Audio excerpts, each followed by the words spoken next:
Bizde өлтүрө турган 3 азык бар. Эң жаманы буну өлтүрүшүнүн зыяндыгын билсе дагы адамдар кайра күндө таттуу аппетит менен жеп атат да.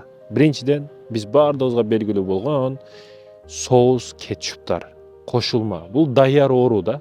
Аким ага менен чай ичип отурсак, Аким ага айтат, бул кызарып турган нерселер не десем, бул эми оору да, бесплатный оору чакыруу дейт да. Чындыгында бир пайдасы жок. Химиялык заттар да бүт, химиялык заттар. Жебешибиз керек, жебегенге аракет кылышыбыз керек.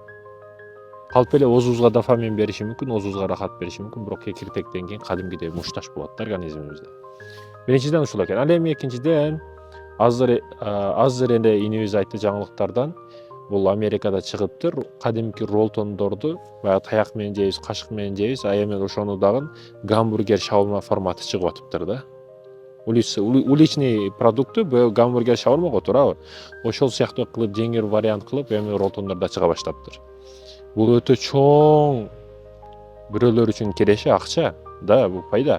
Кээ бирөөлөр үчүн чөнтөгүнө. Бирок ден соолугун ойлогон адамдар үчүн чындыгында өтө зыян нерсе. Өзү бир плов кылыңа 2 саат убактыңыз кетет. Жай даяр боло турган нерселер, таза нерселер, туурабы? Ал эми тез пайда боло турган, быша турган нерселер өтө зыян болот да адамдын ден соолугуна.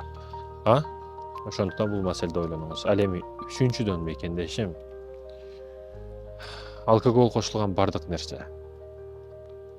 Азбы, көппү айырмасы жок. Алкогол кошулган бардык нерсени токтотушуңуз керек. Ал шоколадда болобу, башка да болобу, аз процентте, көп процентте айырмасы жок. Алкоголу кошулган нерседен этият болуңуз. Бул өтө зыян сизге.